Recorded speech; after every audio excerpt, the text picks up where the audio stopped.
എല്ലാവർക്കും നമസ്കാരം. ഇതെൻ്റെ ക്യാബേജാണ്. ക്യാബേജ് ഞാൻ വളമിടുന്ന രീതിയാണ് കേട്ടോ. ഇതിപ്പോൾ ഒരു 4 പ്രാവശ്യം വളമിട്ട് മണ്ണിട്ട് കയറ്റി കൊടുത്തതാണ്. വളമിട്ടിട്ട് 3 പ്രാവശ്യമാണ് വളമിട്ട് മണ്ണ് കയറ്റി കൊടുത്തതാണ്. 4-ാമത്തെ പ്രാവശ്യമാണ് മണ്ണിട്ട് കൊടുക്കുന്നത്. ഇത് കണ്ടോ, ഇതുപോലെ ചുറ്റും വളമിട്ട് കൊടുക്കുക. ഇത് കമ്പോസ്റ്റാണ് കേട്ടോ, ഞാൻ ഉണ്ടാക്കുന്ന കമ്പോസ്റ്റാണ് ഇട്ട് കൊടുത്തേക്കുന്നത്. ഇതിനകത്തൊക്കെ നിറയെ പുല്ലുകളാണ്. മണ്ണിട്ട് കൊടുക്കുമ്പോൾ ഈ പുല്ലൊക്കെ അതിനകത്ത് ആയിപ്പോക്കോളും കേട്ടോ. അപ്പോൾ അത് വളമായിക്കോളും. അവിടെ കിടന്ന് ചീഞ്ഞിട്ടേ വളമായിക്കോളും. പിന്നെ ഇതുപോലെ 2 സൈഡിലും ചുറ്റും വളമിട്ട് കൊടുക്കുക. കണ്ടോ, ചുറ്റും വളമിട്ട് കൊടുത്തേക്കണം അതിനെ കാണണം. എന്നിട്ട് 2 സൈഡിൽ നിന്നും മണ്ണ് കയറ്റി കൊടുക്കണം. ഈ വളം മണ്ണിനടിയിലാവണം. വളം മണ്ണിൽ മൂടിക്കിടക്കണം, അതിനടിയിലാവണം. അപ്പോൾ വേര് മേലോട്ട് മണ്ണിട്ട് കൊടുക്കുമ്പോൾ വേര് കയറി വരും. അപ്പോൾ അവർ വന്ന് ഈ വളം വലിച്ചെടുത്തോളും. അങ്ങനെയാണ് ചെയ്യുന്നത്. അല്ലാതെ ഞാൻ വളമിട്ട് കൊടുത്ത് മണ്ണിട്ട് കയറ്റി കൊടുത്തതാണ് കേട്ടോ.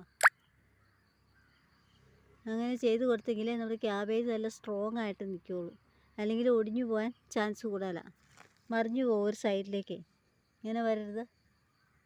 എൻ്റെ ക്യാബേജ് തൈകളാണ്. അപ്പോൾ ഇത് 1/4 ഭാഗം വളർച്ചയായിട്ടേ ഉള്ളൂ.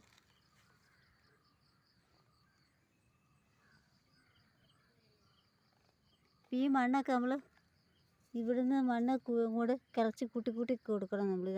ഇപ്പോൾ ഒരു വാരം പോലെയാവും. ലാസ്റ്റ് അതൊരു വലിയ വാരം പോലെയാവും പൊക്കമുള്ളത്. അപ്പോൾ ഈ തോട്ടിലാണ് നമ്മൾ വെള്ളം ഒഴുക്കി കൊടുക്കുന്നത്. അപ്പോൾ ഈ 2 സൈഡിൽ നിങ്ങളുടെ മണ്ണിട്ട് കൊടുത്ത് കഴിയുമ്പോൾ നടുക്കൊരു തോടാവും. അവിടെ നമ്മൾ വെള്ളം ഒഴിച്ച് കൊടുക്കും. ഓക്കെ.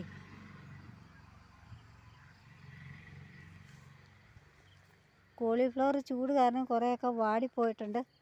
വാടിയിട്ട് രക്ഷപ്പെടുത്തി കൊണ്ടുവന്നു. ഇതൊക്കെ വാടിപ്പോയതാണ് ചൂട് കാരണം. എവിടെ തിരിഞ്ഞ് നോക്കിയാലും കപ്പളത്തിൻ്റെ തൈകളാണ്. കമ്പോസ്റ്റിനകത്തുനിന്ന് വന്ന് വെട്ടതാണ്. ഇതൊക്കെ ചൂട് കാരണം വാടി നിൽക്കുന്നതാണ്.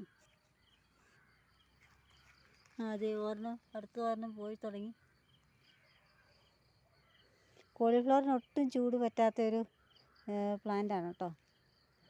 മണ്ണിട്ടിട്ട് വരുമ്പോൾ ഈ പുല്ലൊക്കെ അതിനകത്തായി പോയിക്കോളും. ഓക്കേ.